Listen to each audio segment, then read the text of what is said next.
Alors, il m'est souvent demandé d'expliquer la différence et de me positionner entre le jeûne et l'alimentation pranique ou le respirianisme. C'est une question qui se posait pas il y a quelques années, bien avant que on va dire la diffusion des informations autour de l'alimentation pranique, du prana ou des respiriens ne soit diffusée à ce point. Et puis le fait qu'il n'y ait pas de plus en plus de documentaires, notamment en lumière, le fait qu'il y ait de plus en plus de personnes se nourrissant de prana ou tentant de le faire, ou en tout cas s'en informant de plus en plus, eh bien il y a de plus en plus d'informations qui se diffusent, notamment sur Internet, que ce soit sous la forme d'articles, de vidéos documentaires, de témoignages, de conférences. Donc ce sont des informations qui tournent assez largement maintenant, à tel point qu'on en vient à confondre le jeûne et l'alimentation pranique, qui n'ont rien à voir. Et donc du coup dans tout ce méli-mélo d'informations et dans toute cette confusion, on me demande souvent d'y apporter un éclairage et des explications. Donc, ce que je vais faire ici de manière synthétique, pour pouvoir démêler des choses qui s'entrecroisent mais qui n'ont absolument rien à voir. Il y a beaucoup de personnes qui font l'erreur grossière de confondre l'alimentation pranique et le jeûne, et qui amalgament le fait de se priver de nourriture solide pour procéder à un repos physiologique, c'est-à-dire jeûner, et pour générer une détoxination, et le fait de vivre d'énergie subtile. Là, c'est un choix de vie. Et ça, c'est l'alimentation pranique. Donc, il y a d'une part le fait de choisir une forme de repos physiologique pour chercher à nettoyer les toxines du corps. Et d'autre part, un choix de vie qui est souvent lié à une démarche spirituelle, il faut le dire, pour on va dire, vivre longuement. Mais ce n'est pas une période qui est censée être transitoire. Le jeûne étant une période transitoire, de non-alimentation temporaire, pour un but précis.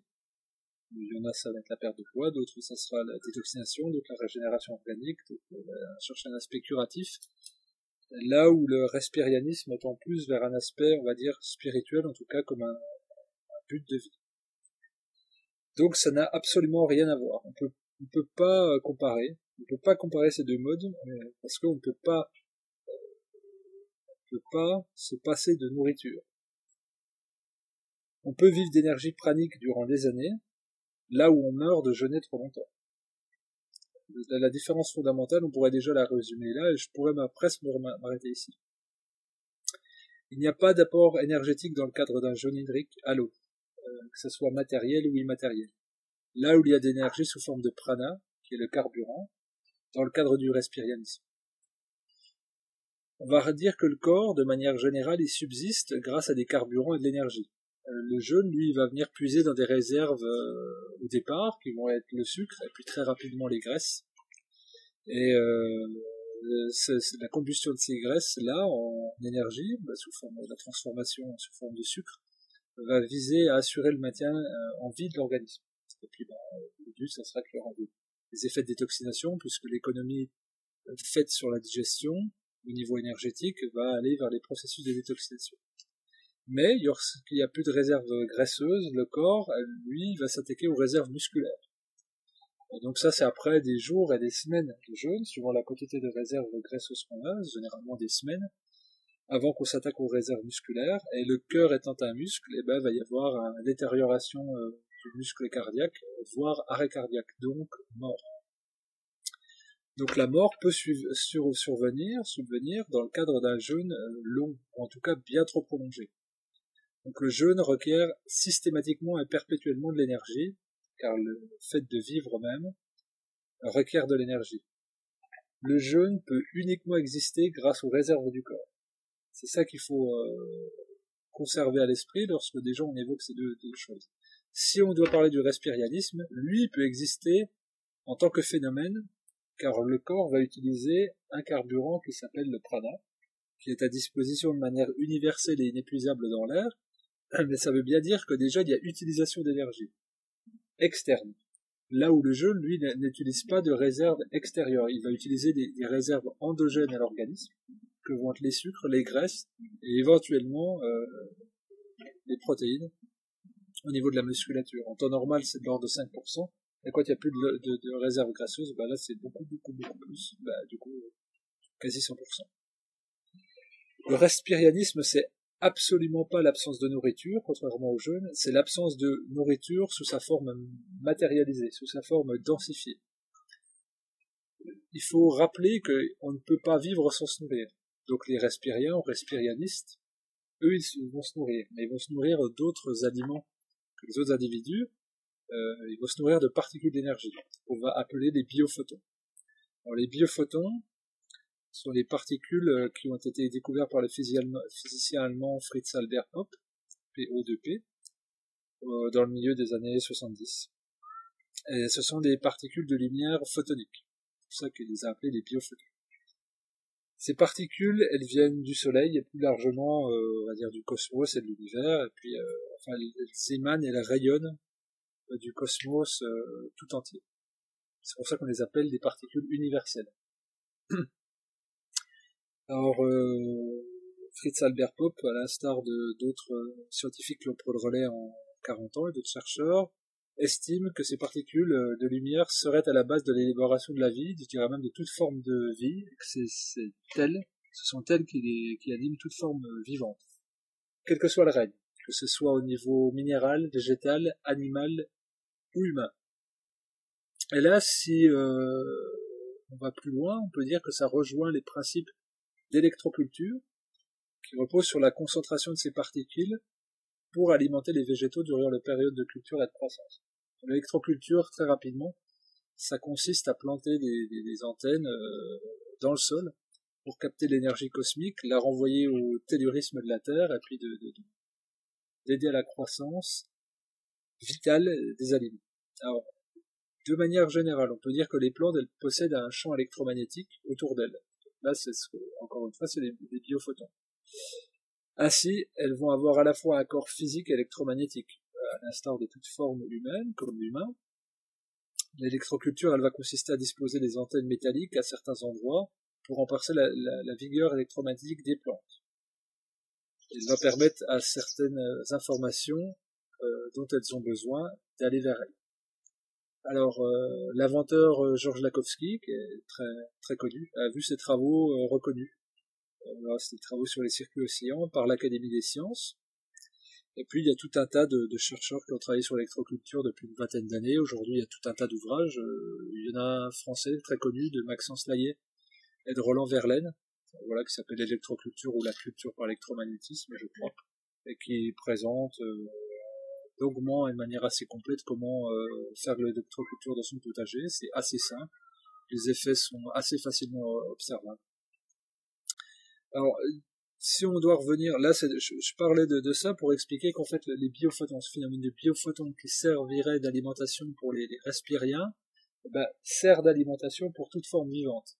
Et donc, ça, on l'a constaté de manière empirique et de manière plus scientifique, plus cherchée, plus formelle, à travers des expériences sur des végétaux. Et là, on en est à l'aube de découvrir ce qu'il est possible pour l'humain. Donc, d'un point de vue scientifique, on ne peut pas déterminer la composition du prana. C'est ça qui est important, c'est que pour l'instant, le prana sont des particules, mais on ne sait pas de quoi sont composées ces particules.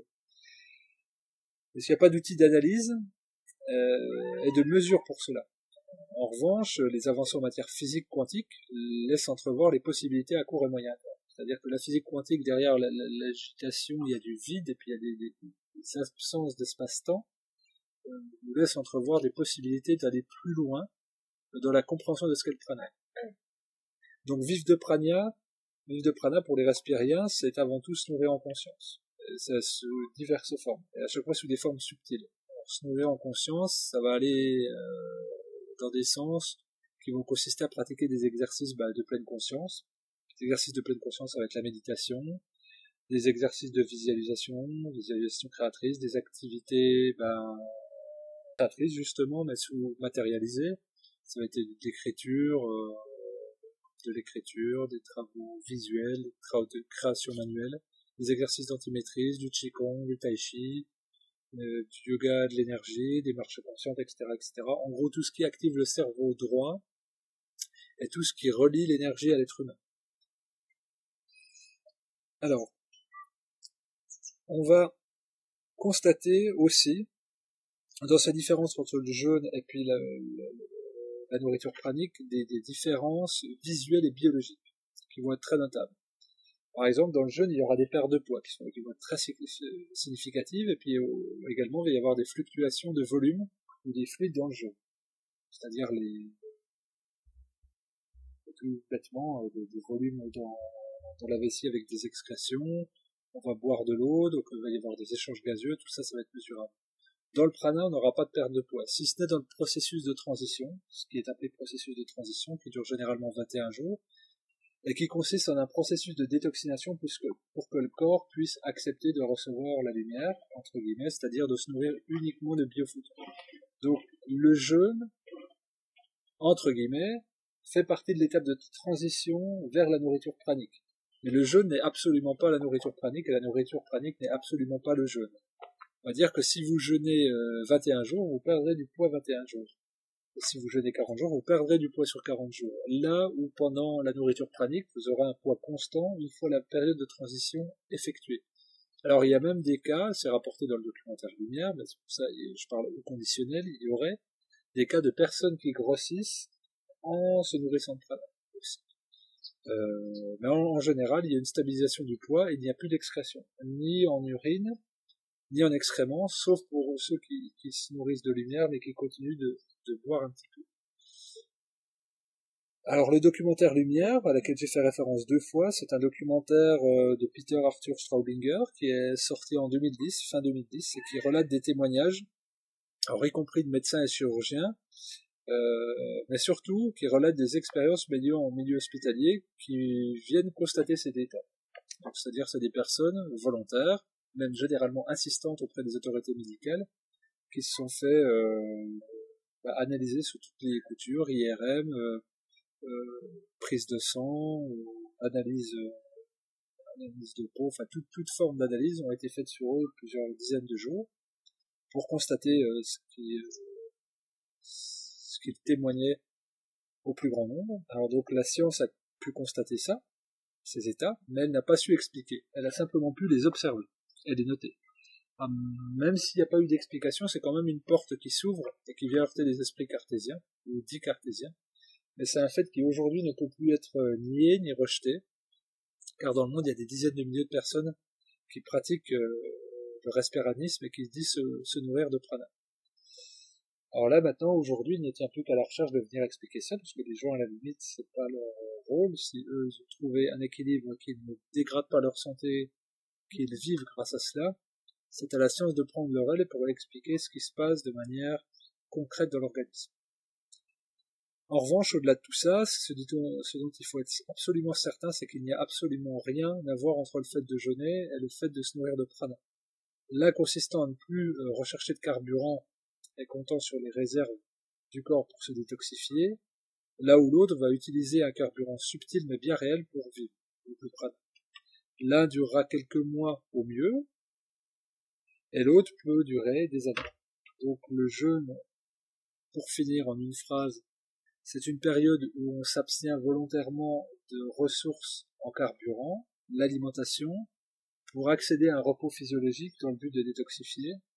S'alimenter de prana, au contraire, c'est continuer de s'alimenter, mais sous une forme d'énergie plus subtile et moins matérielle, et dont le but n'est pas de détoxifier, mais de vivre longtemps, j'allais dire, jusqu'à sa fin physiologique.